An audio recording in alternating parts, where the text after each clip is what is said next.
नमस्कार. नॉलेज तेही मराठीतून या आपल्या यूट्यूब चॅनलवरती आपले स्वागत आहे.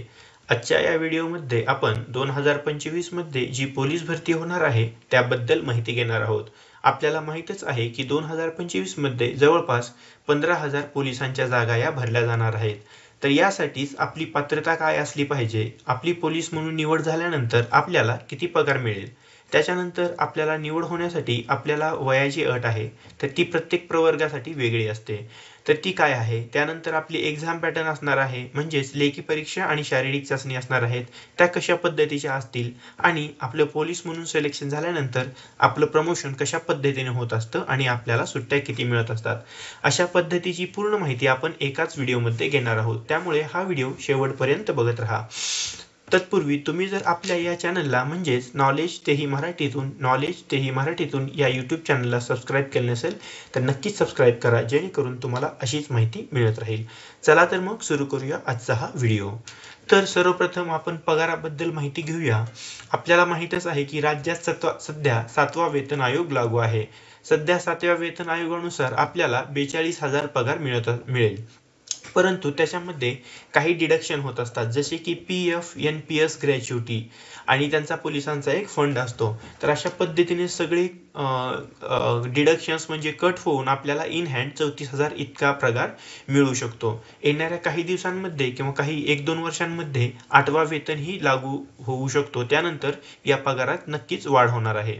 त्याच्यानंतर आपण सध्या पोलीस शिपाई या पदावरती जॉईन करणार आहात. त्यानंतरचे प्रमोशन असते हवालदार म्हणजेच कॉन्स्टेबल, त्यानंतर असतं पोलीस उपनिरीक्षक म्हणजेच असिस्टंट पोलीस सब इन्स्पेक्टर आणि त्याच्यानंतर सहाय्यक पोलीस उपनिरीक्षक म्हणजेच PSI. आपण सध्या जॉईन करत आहोत पोलीस शिपाई या पदावरती. आपण येथे जवळपास 10 वर्ष सर्व्हिस केल्यानंतर आपली हवालदार म्हणजेच कॉन्स्टेबल या पदासाठी प्रमोशन होत असतं.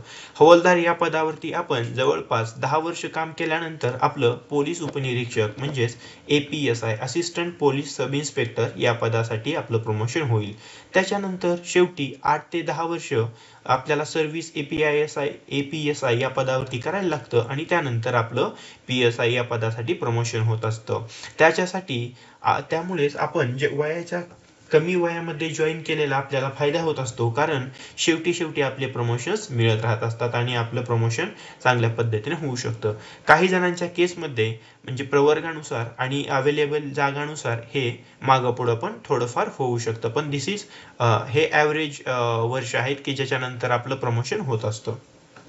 त्याच्यानंतर आपल्याला सुट्ट्या किती मिळत असतात, आपलं सिलेक्शन झालेलं आहे आणि आपल्याला किरकोळ रजा ह्या वार्षिक 12 मिळत असतात. ह्या सगळ्या वार्षिक आहेत. तर किरकोळ रजा 12 मिळतील, अर्जित रजा 45 मिळतील, मेडिकल रजा 20 दिवसांच्या मिळतील आणि साप्ताहिक रजा 52, म्हणजे एका आठवड्यातून आपल्याला 5 दिवस काम असतं. आणि महिलांसाठी 6 महिने मातृत्व रजा असतात, मॅटर्निटी लिव्ह महिलांसाठी 6 महिने असतं. कामाचं स्वरूप कसं असतं, सुरुवातीला आपल्याला आता आपलं सिलेक्शन झालेलं आहे, त्यानंतर आपल्याला पोलीस ट्रेनिंग सेंटरला पाठवलं जातं.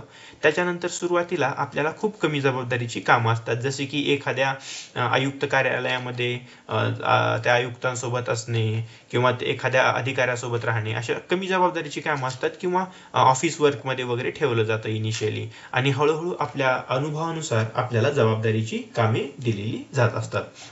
त्याच्यानंतर आता आपण इथं वयोमर्यादा बघूया.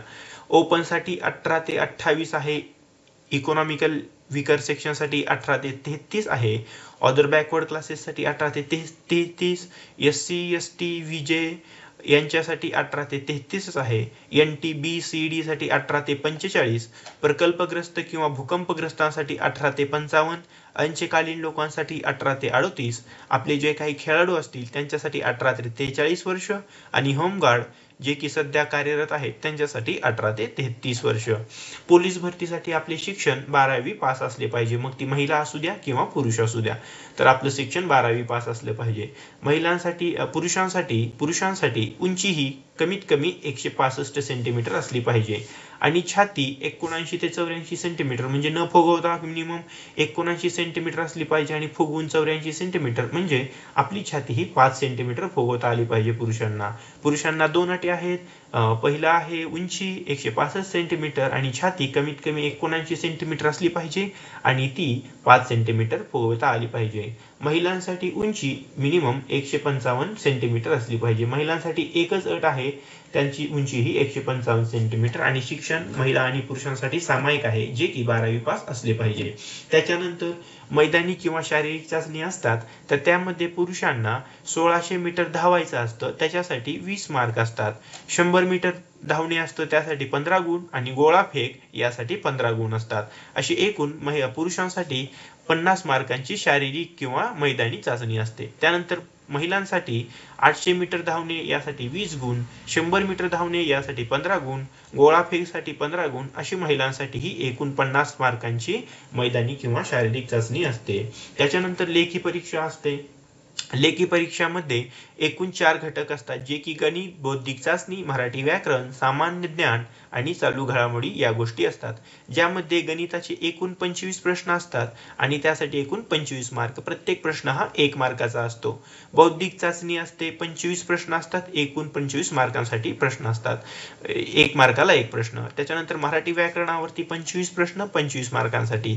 सामान्य ज्ञान आणि चालू घडामोडी यासाठी 25 प्रश्न 25 मार्कांसाठी अशी प्रश्नपत्रिका अशी एकूण प्रश्न असतात. एकूण 100 प्रश्न असतात आणि 100 मार्क असतात आणि त्यासाठी आपल्याला 90 मिनिटं म्हणजे 1.5 तासांचा वेळ दिलेला असतो. लेखी परीक्षा ही वस्तुनिष्ठ स्वरूपाची असते, म्हणजे एक प्रश्न असेल, त्याचे 4 पर्याय असतील, त्यापैकी एक पर्याय बरोबरचा असतो, तो आपल्याला सिलेक्ट करायचा असतो किंवा निवडायचा असतो.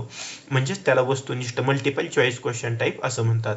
परीक्षेत निगेटिव्ह मार्किंग राहणार नाही, म्हणजे निगेटिव्ह मार्क नसणार. म्हणजे माझा पहिला प्रश्न बरोबर आला, त्यापैकी मला 1 मार्क मिळाला. दुसरा प्रश्न चुकला तर मला तिथं माझं कमी मार्क होणार नाहीत. निगेटिव्ह मार्क सिस्टीम मध्ये काय असतं, लेट्स कन्सिडर माझं 0.5 एका प्रश्नासाठी निगेटिव्ह मार्किंग आहे. पहिला माझा बरोबर आला तर मला 1 आणि दुसरा चुकीचा आला तर माझा 1 वजा 0.5 म्हणजे माझी टोटल 0.5 होत असते दुसऱ्या प्रश्नानंतर. पण या केसमध्ये तसं काहीही नसणार आहे. म्हणजेच माझा पहिला प्रश्न बरोबर आला तर पहिल्या प्रश्नाचा 1 मार्क, दुसरा प्रश्न चुकला तर दुसऱ्या प्रश्नानंतर पण माझी एकूण माझ्या मार्कांची बेरीज ही 1च होईल, म्हणजे निगेटिव्ह मार्क सिस्टीम नसणार आहे. लेखी परीक्षेसाठी 90 मिनिटे एवढा कालावधी आहे, आपण आता बघितला आहे. परीक्षा ही मराठी भाषेत असेल. उमेदवारांना उत्तीर्ण होण्यासाठी किमान 40% एवढे गुण घेतले पाहिजेत. तर अशा पद्धतीची ही माहिती आहे. आपल्याला काही प्रश्न किंवा शंका असतील तर आम्हाला नक्की याच व्हिडिओच्या कमेंट बॉक्समध्ये विचारा. आम्ही त्यांची प्रश्नांची उत्तर देण्याचा प्रयत्न करत असतो.